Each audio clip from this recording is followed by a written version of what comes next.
Welcome back in to another episode of George in the Jungle, presented as always by Remington Tavern. Remington Tavern can be found at 8892 Glendale Milford Road, 45140, where they have their daily happy hour from 3 to 7 p.m., $5 bourbon whiskey Wednesdays, bottle cap bonanza Thursdays from 7 to 9 p.m. You can check them out on Instagram at RemyTavCincy or follow them on Facebook. While you're there, be sure to grab an ice cold Cincy Light on tap. They're the ones who sponsor these very studios. Plus, they just make good beer. Support the people who support us. We'll all appreciate it. That all said, George, I hear you met a member of my family face-to-face before you met me. How about that? I'm at the doctor's office yesterday. It seems like I'm at the doctor's office every day. And some young lady says, "Hey, I don't mean to interrupt, but I just want to meet you. You know my son." It was your mom. That's what I hear. How about that? Well, what do you know? Just two people whose bodies are failing them a little bit more every day. Says we both walked out of there. We walked out under our own power.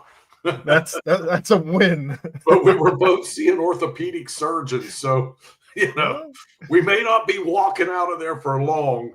But I think I'm doing pretty well, and she looked like she was doing well too. But and hopefully she is. Yep.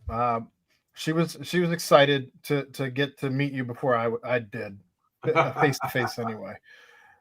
But in any case, shout out, Mom. We love you. That all said, it was a lady. I don't know what happened to you, but she's a delightful lady. Look, we there's only so much she could do with me. I mean, my mom had the same issue. But we'll start with the good stuff first, as the Cincinnati Bearcats football team beats the Baylor Bears 41-20 at homecoming on Saturday. It was quite a game.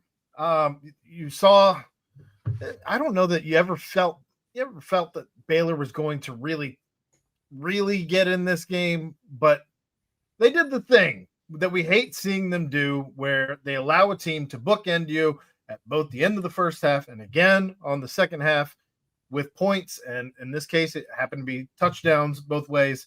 And it could have gotten to a point had the defense not stepped up and made sure that it didn't get to any such point. But what were your takeaways? It was a great game, entertaining game, fun game if you're a Cincinnati fan. 24-0 second quarter.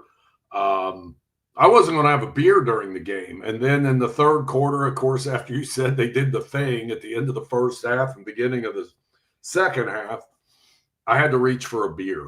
It was getting too close. It's like, here we go again. I mean,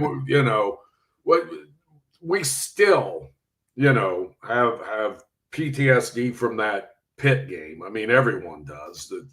Everyone's sitting there. It's like, here we go again. So it's, hey, beer man, I need something to get me through this. But the Bearcats were able to answer in a good way in the fourth quarter. I mean, you look down at all the things that happened in this game, and there was way more positive than negative for Cincinnati. For the most part, the defense, look at what they did with what was a top-ranked passing offense in college football and how they clamped down on them. I mean, 137 yards passing UC allowed, which I never would have predicted in this game. We've seen those holes in the defense. We've seen teams been able to march down the field, picking that defense apart, maybe not getting big plays, but getting, 8-yard chunks. And UC kind of clamped down on that a little bit. And correct me if I'm wrong. I saw the post-game news conferences, and I went through the stuff today, saw that. But I don't know. It seemed like UC's DBs, and this was probably something the defensive coaches came up with, played a little tighter. Yes. With the corners. I noticed that right away. I'm like, this is different. And they'll do it some, but it was just more consistent, and all that's predicated on down and distance and all that stuff. But just more often than not, it looked like they were more, up in the grill almost of the opposing receivers, especially the outside guys. They still, left room in the slot. But I saw some different things that they did to maybe slow this offense down. I was really pleased with that. I think that shows there's some evolving going on with this defense. And they're starting to put it together a little. That's what I hope I pull out of this game. And I hope they pull that out of it too. But, you score the points you see scored in this 41 points, you should win the game. But I thought the defense shined in this game too when push started coming the shove later in the game. And they were able to get a couple turnovers too, which helped immensely. Well, you're all over the place on that one. I love it. Lots for me to get back to. Yeah. So one of the things I said on the Aftermath with Chad, and it was reiterated today by Christian Harrison, and it kind of goes to your point actually, is the fact that this defense last season we saw evolve over the course of the season. We saw them doing far more with different exotic looks, with different pressures, with different things they could do, tightening up coverages even later in the season than we saw even mid-season, than we saw early in the season. Right. You're starting to see that again this season. And I think that's probably what we heard even a couple weeks ago from Jake Golday, as he was the only one flying around the ball and getting, 10, 12, 16 sacks, whatever, or tackles, whatever it was per game. But I think that you're starting to see, because he's had the reps already last season. Jack Dingle's had the reps already last season. Even Logan Wilson, he's still learning a new position, which is a little different than what he had last season. So I'm not going to completely lump him in with the two linebackers and even Jonathan Thompson as well. But Dante, of course. But you're starting to see the rest of everyone else catch up, and Golday is no longer leading the team in tackles because everybody else is getting to the ball. You're starting to see when they're tackling, it's not just one guy in open coverage trying to make an open field tackle. It's many hats on the ball more often than not. And I think that's where you're starting to see the punch outs and things like that. I mean, I remember several different situations just this past week where you had probably 3 or 4 different guys punching at the ball as they're trying to tackle the ball carrier, whoever the ball carrier may be at that certain point in time. So I think that's what you're seeing is the evolution of this defense as they're getting the reps. Christian Harrison said what's changed in him as he's starting to make more plays on the ball is the reps. So I think that's leading to the same thing that we saw last year. And maybe this is going to be something that we have to wait and see every single season, which I hope as you start to see continuity from the guys coming back season to season, we start to see less and less of this. But right. You're seeing the defense get better as the season goes along, because I think it's probably a little bit more complicated as most of these guys haven't ever played in a 3-3-5. Right. So I would totally agree with that. I think that's what you're seeing, and I think that that's okay. And as you're playing, especially this season, as you're playing the toughest stretch of your schedule towards the back half of your schedule, I think that's okay. And you're going to be able to start throwing out things that you simply weren't capable of doing 2, 3, 4 weeks ago. And so, of course, whoever you're playing hasn't seen these types of looks from your defense because you weren't even capable of pulling them off yourself. So right. I think that's a good thing. And I think that if this is where you're starting to hit your stride against, especially against a Utah, especially against a BYU, especially against a TCU, especially against a Baylor, as you just saw. I know I'm missing one, but this is where you want to be hitting that stride. And I think that's okay. Yeah, and I think you're seeing, what Scott Satterfield saw in Tyson Vite when he brought him in to run this thing and be the coordinator.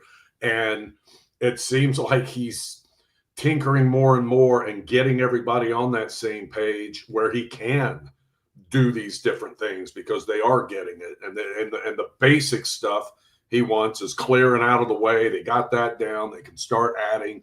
They can start playing up a little more and not giving these 8-yard cushions at the line of scrimmage.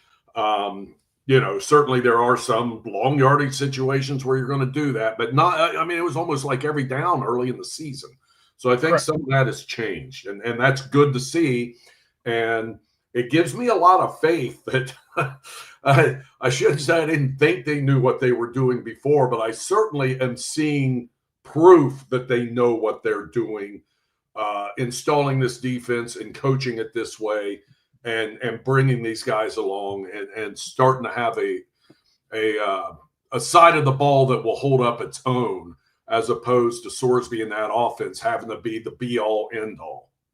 Yeah, Satterfield said today in his presser that he really enjoyed the aggressiveness that he saw on Saturday. You hold the number one passing attack in the country to 137 yards. That's definitely something to write home about. No pun intended with it being homecoming, but right. But I think that's you're the proof is in the pudding at this point. You're starting to see. I will say that if I don't think that to hold the number one passing attack in the country to 137 yards is a one-off or an anomaly. I think that that's simply the defense is improving, and it's improving tremendously. I don't necessarily expect to hold a team to 260 yards of offense every single week. I don't think that's who this defense is. But I think that you're going to continue to see improved strides. And sure, you may give up 31 this week to Utah. We'll see. But I think that you're starting to see all of the hard work this entire season pay off. Yeah, I'm feeling a lot better about it, no doubt about it. There are still things to clean up, of course. There's penalties, and that's on both sides of the ball. They still have too many penalties, and that's something that can certainly bite you at the wrong time. But that being said, a couple of forced fumbles. One was on special teams. Special teams did its job again. They only had to punt once. That was a fair catch. Couple of field goals. The kid's still perfect on the season. Special teams forces a fumble and a kick return, and that was big. That was big after UC scores a touchdown the fourth quarter to go up 14 and then get that ball right back, right on the doorstep on the kickoff that they recovered. I can't remember who was involved in it. Sanks recovered it. The kid Barnes caused the and he had a penalty after that too. And I guess, you're going to have an aggressive player. I didn't get to see that hit at the time it happened. I just know everybody around me was like, yeah, that's a flag. Immediately. Yes. Yeah, it was like, yeah, that's a no doubter, right there. And it was out of bounds when it happened. I don't know that you get away with it even on the field play if you're not out of bounds. But yeah, you'll take one of those a game as long as it's one of those a game, not a handful of those happening. And Dante, I guess, kind of got away with them, but it was if you're saving a situation on a 2-point conversion where you tried to take the quarterback's head with you home, right.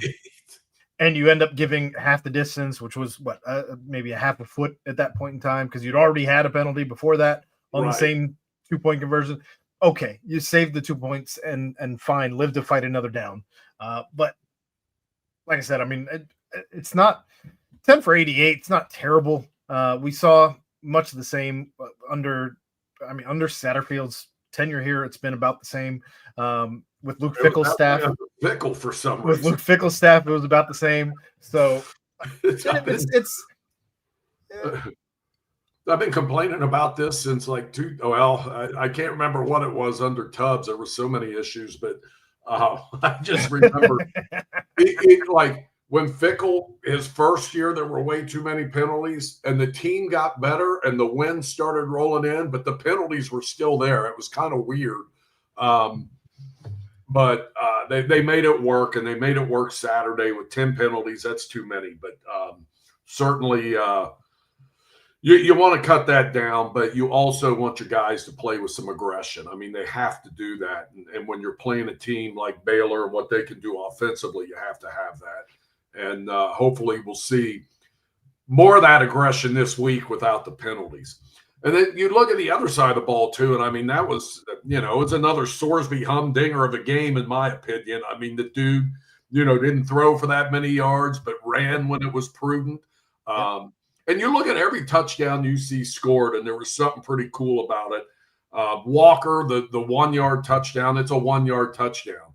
The way he bowled his butt into that end zone and took on that defender and shoved him back into the end zone, and he had another truck on the sideline over there too that was very impressive. He's such a hard runner. Pryor's 5 yard touchdown, great blocking. You spread the field out, and it's your offensive lineman against them. He's able to just run straight up the middle through a hole and carry the guy into the end zone. Sorsby's touchdown run, I don't know. That's the second week in a row that dude's made a cut on a touchdown run that I don't know how many quarterbacks are capable of doing that. And quarterbacks that, still have his size are capable of doing that. That was a great cutback at the line of scrimmage when he hit that hole. I mean, that was running backs don't do that. I was really impressed with that. Then his throw to Isaiah Johnson for the touchdown, the 8 yard touchdown. Beautiful. That was, 3/4, if not half. It was just a great play.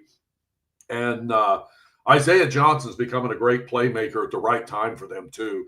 When that kid comes in, it just seems like something good happens, whether it's an end around. He's been remarkable at those so far this season. I think he's definitely a big plus for this offense that's full of pluses at that position. I mean, they've got a lot of depth there. These guys that went out and look, I'm not saying they're going to the college football playoff or anything, but I am going to give some props to the guys who went out and they're digging up kids from Western Carolina to come to Cincinnati and can come here and play like that. That's a hell of a find. Yeah, it's almost as if the other football team in the city could use a scouting department like that. Ooh. However, funny you say that, and we'll get to that, but I just said that to somebody last night. I'm like, I might take those guys in Clifton and bring them down to Paycor and say, find us players. God bless. But yeah, Isaiah Johnson is your most recent guy stepping up like that. How about Noah Jennings becoming the third down comfort blanket for Brendan Sorsby? Because it used to be Joe Royer. Now Joe Royer has two guys covering him damn near every play, so he doesn't get open because we all know what he can do if you go one-on-one with Joe Royer. So Noah Jennings has been massive this season, especially on third down. It seems that every time he's making a catch, it's a highlight reel play. Yeah, I mean, you go back to the one at Kansas on fourth down, but he had a couple before that where you're like, wow, this kid can make plays. He's made some plays on the sideline like that where he's been going out of bounds and reeled them in. Really good to see. I mean, it's somewhat surprising, when we were sitting here 2 months ago wondering just what kind of team they had on their hands when you had a fairly abysmal offensive performance against Nebraska. It's a loss. You're just afraid that it's just going to be the same old, same old. Then they start making these strides, and now here we are. And, you hear coaches say all the time and players say all the time, like, we just got to get back on the practice field and get better. Like, I never bought into that a whole lot because sometimes you just never saw a team really get better as the season goes on. This one is. They are getting better. It's just funny to me how different a season can make, because last year it felt like we saw box scores that often read 3 catches for 36 yards, 3 catches for 18 yards, 2 catches for 23 yards, 2 catches for 16 yards, 1 catch for 12, 1 for 5, 1 for 1. And it would be a giant loss for this team. Instead, that's what you had because you did exactly what they keep preaching every single week, which is that you take what the defense gives you and instead chunk up 50 carries for 265 yards and 3 touchdowns. Yeah, that was just total domination in the running game. And it's all spread out. I mean, Sorsby with 85, Walker with 84, Pryor 66. And we'll get more in the Pryor later, but that's a blow going into this game. We'll see if Manny Covey and Chance Williams are able to pick it up, but Walker better be primed for a lot of carries in this game because they're going to need him.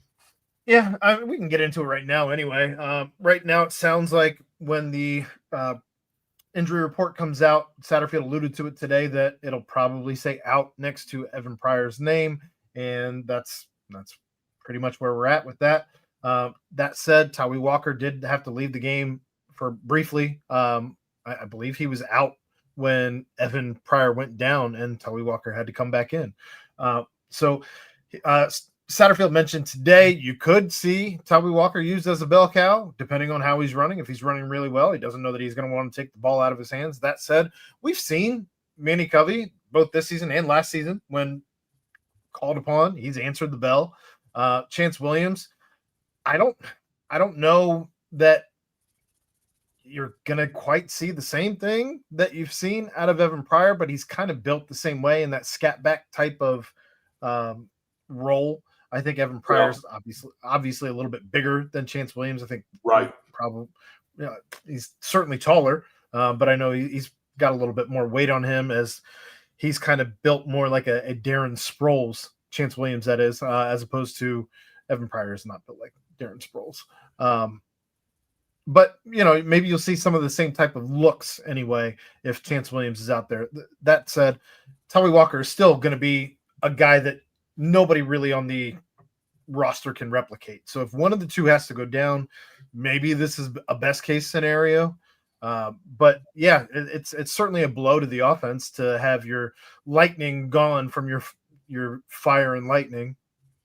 Well, yeah, but at least they've got a few days to figure it out. And as opposed to maybe earlier this season or maybe the end of last year, I have full confidence they're going to figure this out and have a pretty good game plan going out there, and they're going to need it because this game is going to be a night game in Utah with a team playing the way they are. And they do have a couple losses this year. They're really tough at home, but they did lose. I think the Texas Tech game was at Utah, but that's before Texas Tech started racking up some injuries. So this is going to be a hell of a test, and the odds makers certainly think it's going to be a hell of a test because UC is like a 9 or 10 point underdog. Opened at 7.5. Right now I'm seeing 8.5. I've seen as high as 9.5 today. So we'll see where that goes. I don't know if it's gotten to 10.5. I thought I heard somewhere earlier this week it had gotten to 10.5, but I don't know that it's quite gotten that high. But yeah, it sounds like Vegas was already in on knowing that Evan Pryor was going to be out. So no kidding. How does that happen? I don't know, man. I don't know. College kids, who knows? Who knows? I mean, hopefully Pryor recovers and it'll be like a reverse Lamar Jackson situation or something. Yeah, you're certainly going to want as many horses in the stable as you can get at going down the stretch. And this Saturday is good if Sorsby keeps the decision making where it's been this year. His decision making has pretty much been impeccable. The only bad decision that's glaring was in the first game when he didn't throw that ball to the outside. Yeah. And I don't know how much of that was a decision as opposed to he thought the dude was just wide open. I tend to think the latter as opposed to the former. But his decision making has been impeccable this season. And that's where he struggled at the end of last year. How much did that game at Arrowhead against a billion fans for Nebraska prepare you for this game at 10:15? The Arrowhead game was also a little bit later in the loudest stadium. So Utah is still not going to be quite as loud as the loudest stadium in the world, full of just angry Nebraska fans wanting to see their team start out 1-0. So it's invaluable that they had that. And I know everyone capped on Cincinnati for moving that game and taking the money. And I do believe that probably would have been a different story at Nippert for sure. Sure. But at the same time, you've got an experience there that could pay off come this Saturday in Utah when, you're having to go to silent snap counts and things like that. It's invaluable that this team and that unit on the offensive side of the ball has been through this. And I hadn't even considered the fact that now with the IPF, you can crank the stereo up and make the crowd noise as loud as you need to inside the IPF. And Satterfield mentioned that as well in the presser today.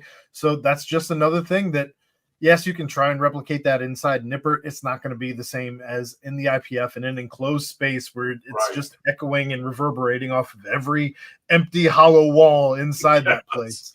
So just another perk to having this magnificent facility on campus. Yeah, you can't say enough about that thing. And you know, I was wondering when all this NIL stuff started blowing up, and it's like, is the facilities battle going to be as important as what it was, and is UC really going to get their bang for the buck with what they're putting into this IPF? But after just a few months of it, I'm convinced that it helps immensely in ways that I don't even know about. With just, you know, they talk about the guys being around each other in the building all the time and all that, but it's also just everything that goes with it, with the, you know, the weight room right there, the recovery right there, all this stuff.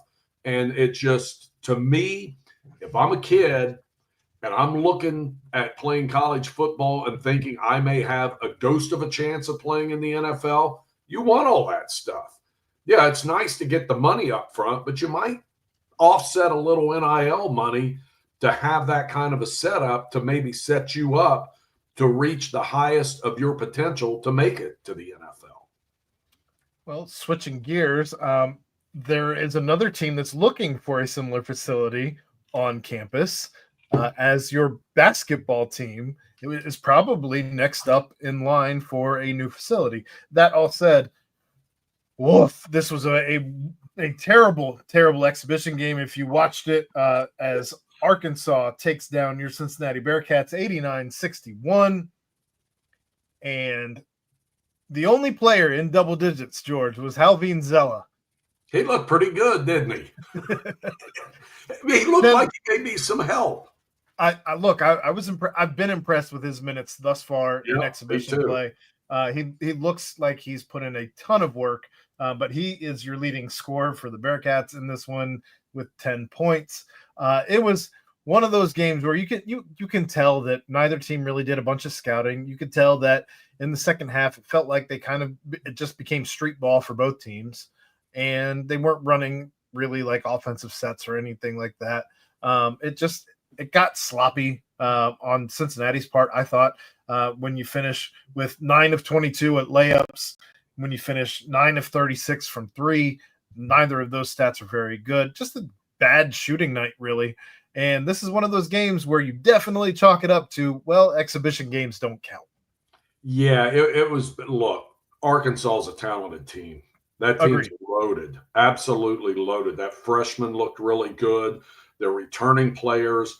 You know, they kind of knew what each other were doing, it looked like. I almost think Coach Cal just wanted some kind of revenge for all those ass beatings Huggins gave him when he was at UC. And he just decided, I'm going to get even somehow with the Bearcats because, I mean, he remembers those days being down at Memphis and some of the things that happened there. And I'll tell you what, he got his pound of flesh Friday night, even if it was an exhibition game. It just got out of hand. And UC, it's a little alarming. It is an exhibition.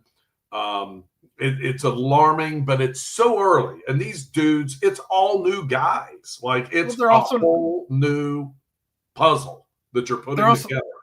They're also not doing scouting reports. They're not doing film study. They're not doing the normal things that you would do to prepare for a game.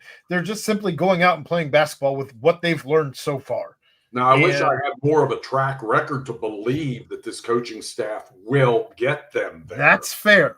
Right. That is my concern. Will they be able, you know, if this was a coaching staff that had proven it here before and it had finished strong before and shown, you know, as the season goes along, they got a lot better. And when tournament time came, they were ready. I haven't seen that yet. So that's my big concern. But, you know, 12 dunks for Arkansas, UC had 1. This game was so out of hand. And then you talked about the shooting. Look at these individual lines. Day Thomas 0 for 7. Yeah. Miller was 1 for 8. Kreisa 2 for 9. Abayev 2 for 11. As a team, 21 of 74. That's a problem. But you flip it, and the defense was a problem too. You can't be allowing, they got outscored 44-24 in the paint and give up 12 dunks. I mean, it was a beatdown. That's the difference, though, between last week. We didn't care about defense because you're right. You were shooting 55%. So if you can shoot 55%, you can kind of do whatever the hell you want on defense. But not every game is going to go where you shoot 55%. No. As actually Arkansas ends up shooting 53% in this one. I thought their shot selection was not great in this game, though. It wasn't. So it just, like I said, it just felt sloppy to me. And I think I almost wonder, you asked if Cal scheduled this game because he wanted to get his pound of flesh, but I almost wonder if Wes set this game up because he wanted to make sure that they got humbled before getting to, your non-con slate and hitting Dayton early enough to where Dayton's gotten you before, and you don't want to allow yourself to get got that early in the season. Yeah, well, I think Wes should have their attention this week after that. So if that was his plan, that may be the best executed plan since he's been to Cincinnati, if he wanted to go in there and get his ass handed to him, because he did. He did. I thank God it was just an exhibition, but that was a lot of talk at the football game Saturday too. I can only imagine. Early, yeah. Until kickoff, there were a lot of moans and groans about, did you see that basketball game last night? Yeah, I can only imagine. It's funny how fans, man, they just go up and down and up and down. And don't you go to the football games with your buddy Negative Phil? Yes, yeah. Oh, I can only imagine. I had it here. Well, thankfully, he didn't actually see the onslaught. He was at a high school football game, so he just saw the box score, the final, and knew it was a blowout. But of course, the season's over. They're not going to be any good. We've seen this before. That's according to Phil. Well, the season tips off here in just two weeks or so, something like that. It's Well, what do we got? Less than 10 days? Or no, less? I'm sorry. On the 3rd, Monday. Is that Monday? Monday. This Monday. It'll be the game Monday. I was way off, and I even knew that because I mean, it's sneaking up on me. We're moving the BBP to Sunday, so I already knew that anyway. That's on me. But yeah, should be exciting as you start off the season on Monday against West Carolina. So the next time we talk on this show, George, we're gonna have some real basketball to talk about. I'm excited to see it, and I'll be there Monday, eyes wide open, baby. Well, you had a week since getting your ass handed to you by Arkansas, so hopefully you see a different product out there against West Carolina. I hope so. I'd like to think so. Speaking about a team that needs to, figure some stuff out after getting their ass handed to them, the Cincinnati Bengals lose a game that I didn't even know was statistically possible to lose when you were up the way that you were up late in the game. But in true Bengals fashion, they moved to 3-5 and give the New York Jets their first win this season. And why not another 500 yards of offense to the New York Jets, by the way, who do they still have Alan Lazard? I don't know who a receiver on their team is. Right. Breece Hall threw for a touchdown in this game because Justin Fields struggles to do that as well. Not in this one, but just in general, Justin Fields struggles to throw touchdowns. Yeah. But 39-38 is your final as the New York Jets, another embarrassing franchise, by the way, embarrasses the Cincinnati Bengals. This can't happen. Not if you're a team serious about what the Bengals said they were serious about, and that's getting back in this, position where they could possibly play for a spot in the playoffs. As good as I felt after the Steelers game that they were ironing some things out and had a window here and a shot to pick up a couple wins before the bye and be in position. I I'm as negative now as I've been all season that they've got any shot to do anything. I mean, I think I just saw a guy running down the street with a ball in front of the house. It was Brees Hall still running. I mean, they haven't stopped him yet, and it's freaking Tuesday. It was just awful. That second half, when the Jets got the ball back and went on that game-winning drive, was there any part of you that said the Bengals will stop them here? I had no faith that they would stop them. None. They were running right through them. I mean, the Bengals take that lead. I was looking at this earlier. They go up 31-16 when P. Ryan scores the touchdown late in the third quarter, 2.5 minutes left in the third quarter. The Jets had 111 yards rushing after that for the rest of the game. So for a quarter and a couple of minutes, they had 111 yards rushing against a non-existent Bengals defense. Those defensive ends did nothing in this game. Well, the defensive tackles did what they could. The linebackers did nothing. I'm not even certain at this point we shouldn't just run, I don't know, 9, 11 defensive backs out there and just hope for the best. Here's some stats for you, George. The Bengals, this comes courtesy of Gridiron Grading. The Bengals defensive line was charted with a combined 0 pressures and 1 win in the first half against the Jets on 68 combined opportunities per PFF's initial charting. Justin Fields had been pressured 26 times and sacked on 12 of them in his previous 2 starts. Bengals defensive lineman not named Trey Hendrickson combined for 2 pressures and 2 wins on 155 combined opportunities in their loss to the Jets per PFF's initial charting. A win rate of 1.3%. Historically bad day of pass rushing for the Bengals as they let up 39 to the Jets. That's terrible. It's so bad. It's so bad. And as if that wasn't bad enough, though, George. The Bengals going into last night, this comes courtesy of Jay Morrison, had 81 missed tackles total for the season. 81. Leading the league, 81.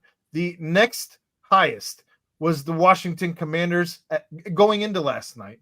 So they could have bridged the gap a little bit, but they were at 56. Wow. Yeah, I don't think they had 25 missed tackles in that game last night. No. Yeah, that's horrific. And it's showing up. I mean, it's showing up in the results and you know, the frustration of the fans at the end of the game. You know, a lot of it was pointed to the offense, but 38 points should win you a game in the NFL. You shouldn't have to worry about, you know, a late last minute drive and or 2 and Jamar being double teamed, and you got to hope, you know, Yossi Bosch can come down with a couple of passes. You know, I think the one people were upset about over the middle, that would have been a hell of a catch. I mean, can an NFL receiver make that play? Yeah, but it wasn't like he dropped a piece of cake. Well, it's also the entirety. It's not the one play. It's the entirety of the season for Yoshi, as he's dropped passes all season. It's not just what he had 2, I think 2 or 3 in this one. I know he was targeted 3 times. I think it was 2, but it just, you can't continue to do this. Go back to the problem. Okay, so let's think about this. A month ago, everyone's mad at Jake Browning. He's the problem. This guy, you know. Then it moved up to Zach Taylor, and he's been the problem. Now after this game, it's Duke Tobin, because keep going up, and you'll get to the root of this problem, where you have guys like Jermaine Burton drafted in the 3rd round. They've gotten nothing out of because they're so hell-bent on getting all this value for these draft picks that other people don't touch because there's more red flags in a Chinese military parade. That's why Jermaine Burton was available in the 3rd round, and you get what you get. And those are blown picks, and the Bengals have been doing this for years, and that's why they're where they're at, and that's why we're sitting here having this conversation about how crappy the defense is. And then you invest all that money on the offense, and then, you know, your high-dollar guy is injured and couldn't play but 23 snaps Sunday, and there you have it. So that goes to Duke and above. Well, and you want to talk about the people above Duke. It's accountability. And no one in this organization has any accountability for any, from the top down to the bottom, down to Jermaine Burton, because Jermaine Burton's still on the team. He hasn't been cut for reasons that he's just on the team at this point. Right. He's collecting money. Right now. I would really love for him to make me eat those words. I would. I pull for the kids. I want them to do well. I don't want people to flame out. But, another thing, when you talk about this organization, why are they, just now in their third or fourth year in that stupid bubble down there, and in the only NFL team that doesn't have a real legit indoor facility with all their stuff there. And I'm not saying you have to baby these guys, but you could maybe get into the 2000s. You see Lou Anarumo having the success he's having in Indianapolis, so it's clearly not his scheme. Yeah, that was him last. Yeah, he took the fall last year. It's clearly not his scheme. It's the guys that you have in the scheme that you drafted, which goes back to who's more responsible for the draft. Is it Zach? Is it Duke? Is it some combination of the two? Is it your scouting department? And if so, then you probably need to invest more money into your scouting department, which goes back to the top. But I think there's plenty of blame to be passed around between Zach Taylor, between Duke Tobin, between the entirety of the Brown family, and anybody who collects a paycheck right now in the entire Bengals organization. Well, nothing's more important than player acquisition and getting guys that fit what you do and guys who are good at what they do. And I don't think they've invested enough in that. I really don't. And I think that's why you see what you see year after year. I mean, we've been going through this since 1991. And the Bengals were kicking and screaming into the Plan B free agency era. And then they're kicking and screaming in the next. It's like, you don't make the rules. You got to make the best of them. And you can't sit here and just, continue to think you can have however many guys in that scouting department. And I would have expanded that a long time ago, but it's not my money. If I had $1 billion, I would do it. You hear how many fans this week have been, because you have until November 1st to cancel your season tickets for next season. Plenty. I believe there was over a 3-hour wait reported yesterday for people trying to call in and cancel their season tickets. And some of the horror stories that have been coming out from the way that they were spoken to by the salespeople who have been there trying to field all these phone calls and trying to guilt trip you into keeping your season tickets. Just the whole thing's gross. The whole thing, George. It's falling apart again. I mean, it really is. Just imagine how much you wouldn't have to worry about these things, and the checks would write themselves if you would just invest back into your product without all of the kicking and screaming and burying your head in the sand while digging your feet into the trenches. Good Lord. Right. I mean, you look, and it's probably an unfair comparison to use the Dallas Cowboys, but their on-field success has not been great, right? No. But they still spin, they're still up there, they still participate, they still try, even though they're buy the merchandise with Jerry Jones decisions. But they're still looked upon as a team that tries to win. That's not what happens here. You're wasting one of the greatest talents the NFL has ever seen. Yeah, and that window is starting to close. And, one more injury like this year, and that window's really close. You know what I mean? I mean, you're running – the dude's going to be 30, right? Yeah, and we have all of this conversation without even bringing up whatever that was between Corey Dillon and the Cincinnati Bengals going into the weekend, that whole just giant mess with the Ring of Honor situation. Oh, yeah. I don't know how that happens either. I don't think it did. You don't get George, you don't get you know this, you don't get confirmation numbers unless the plane ticket is paid for. Right. So I don't know what the miscommunication was. I don't know if homie had a little too much to drink maybe on his birthday the day before. Look, something happened, got misfired between point A and point B, and whatever the misfiring was, I don't know that I can pin any of that on the Cincinnati Bengals as much as I love to pin everything on the Cincinnati Right, Bengals. and that's the problem for the Bengals, and sometimes it is unfair to them that the reputation precedes them, and so you just assume. But yeah, they get tagged with everything, and that's not fair either. But boy, when you're one of 32 teams in the NFL, and you have one of those franchises, you kind of got to act like it. And on some fronts, they've been trying, but you still gotta have the team aspect and the team building of it nailed down, and it just feels like they don't have that at all. Well, we'll see if this Bengals team can keep, because you see the Steelers still struggling. You're still somehow in the mix. I'm still not counting out the Ravens, man. You're still somehow in the mix, even at 3-5. I don't understand, but you get the bye week here, and then you got the Steelers again. So yeah, listen to this. After the bye, you go to Pittsburgh, then you have New England here, who's been playing well. Then you're at Baltimore, then you're at Buffalo, and then you have the Ravens back here. That's 5 big freaking games. The wheels could fall off with that stretch, especially if you don't get it done against the Bears this week. If you don't, it's over. At this point, I think every game is a big game if you want to have any hope, because we've heard positive reports coming from Joe Burrow as he is walking on the sideline without a boot. That's obviously progress. We'll see. But yeah, you got the Bears here this weekend, and after that, Steelers, and then the bye. I don't know.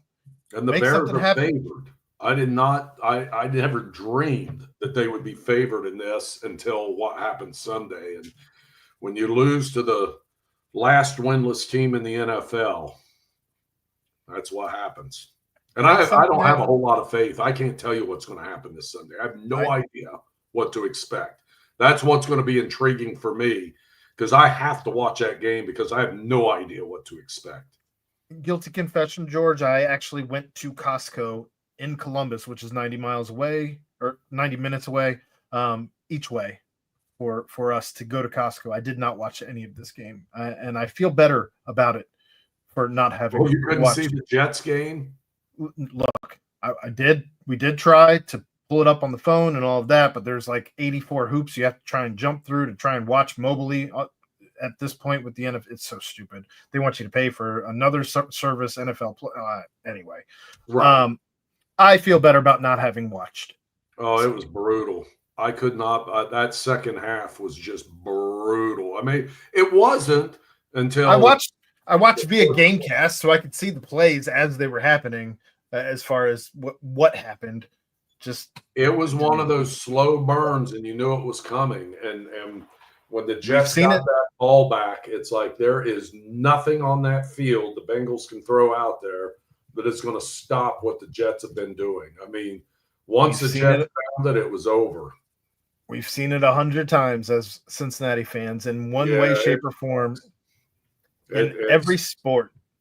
It's demoralizing. It can be if you really get attached to it. Thankfully, I'm kind of able to separate it all these days. When I was your age, maybe not so much. Well, then let's talk about something fun, George, because there is a team in town that knows how to win in the playoffs, believe it or not, as you saw a playoff victory against a team that they struggle oftentimes to beat, a rival in the Hell is Real rivalry. But FC Cincinnati pulls off the 1-0 win over Columbus. Big game, big win. Yeah, now they're right in the driver's seat. I mean, best 2 out of 3. What I don't like about it now, so I was a big proponent for this, when it's a 3-game series and to not have ties and to do the penalty kicks. Now with Cincinnati with this 1-0 leading the series. I wish that wasn't the case because you know how it is. You get to those penalty kicks, it's a crapshoot. I mean, both teams have guys that can deliver. But what a great win last night, and to shut down Columbus like that, who has had success against Cincinnati, putting the ball in the goal and scoring. They're not Miami this year. They weren't that great offensively at all this year, but still historically it's been an issue. So they had a great defensive performance and then able to click on that goal in the later in the game and get the win and get off to a good start in this thing. And so it's fun. Now they play again coming up Sunday, I believe, up in Columbus. So that'll be must see. No matter what happens at Paycor Stadium in the afternoon, I'm going to have to be tuning in and seeing what the heck goes on in Columbus because, from here on out, they get in that knockout round. But that's good. That's a good start for them. And that's a team that never sits on its hands when it comes to talent acquisition, and they didn't during this season. And I think it's about to pay off. Columbus heavily favored in this game, -115, and Cincinnati at +270 in this one. I will be dropping a little something on Cincinnati, I think.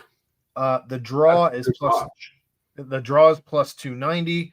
So we'll see if they can win. That would be the first playoff victory, first playoff series win in any sport since FC Cincinnati. Yeah, exactly. So I should know this, but for betting purposes, so the draw, because there won't be a draw per se because you have those penalty kicks. So I guess that means after regulation time. Correct. Yeah, it's whatever happens in regulation. Yeah, because that would be just a crapshoot. Well, plus extended time. Right. Yeah. But in any case, that wraps up our pro coverage. What do you got in the world of high school, George? Ohio playoffs start this week, and Ohio's doing something they should have done a long time ago, and it's really neat.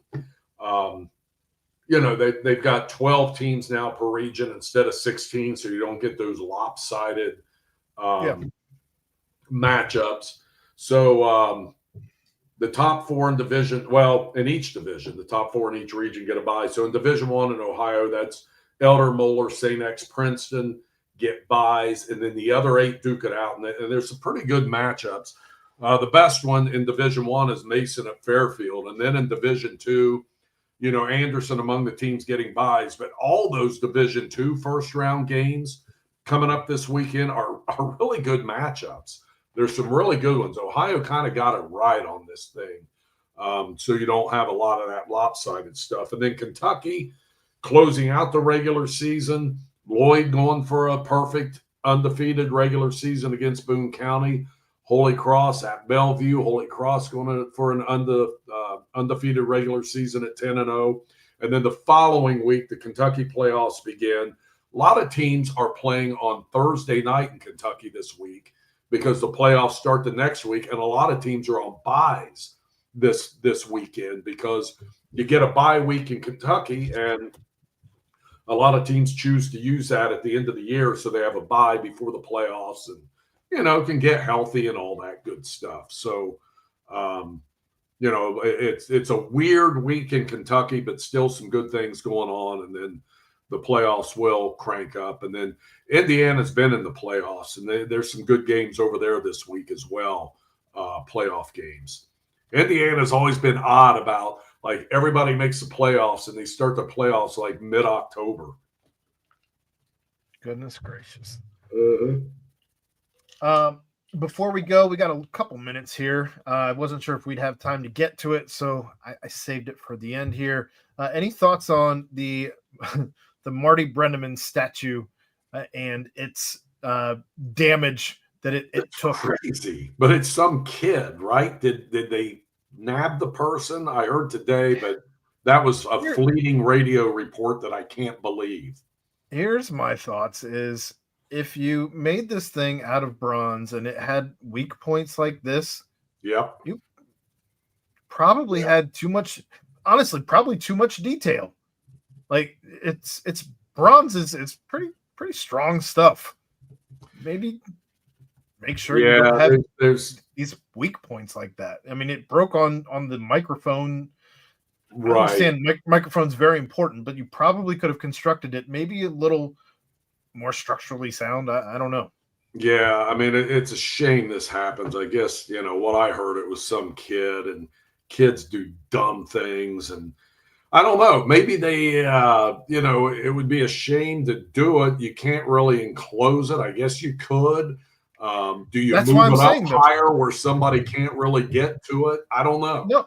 I've seen people climbing all over these things while they're, especially Right. when they have the long lines waiting for the Right. windows or to get in on bobblehead days, particularly. Make them so to where it's if you're going to have them accessible to the public to take pictures with, climb on, then you have to make sure they are structurally sound. Yeah, no, I would agree with that. I would totally agree with that. And they didn't do that. And, but yeah, it's a shame. And you're right. People do climb all over those things. I have never done it because I don't want to bust anything like that. You just don't remember, George, and that's a whole different That's story. very possible. That all said, though, I wanted to get your thoughts on There's probably many of I tell you what, it's one of those stories that you just don't expect, right? Like you never think, last night, is that really going to happen? And it seems like in Cincinnati we get 2 of these a week. So it's never boring around here. There's always there's so much going on, whether it's sports and everything else. B, we have I don't know. The craziest crap happens around here. I don't know what it is. Well, the last thing I wanted to get your thoughts on is a crazy thing happened last night as you had an 18-inning, 6-hour, and 39-minute baseball game, George. See these bags. With a walk-off home run against 2 of the highest payrolls in the world.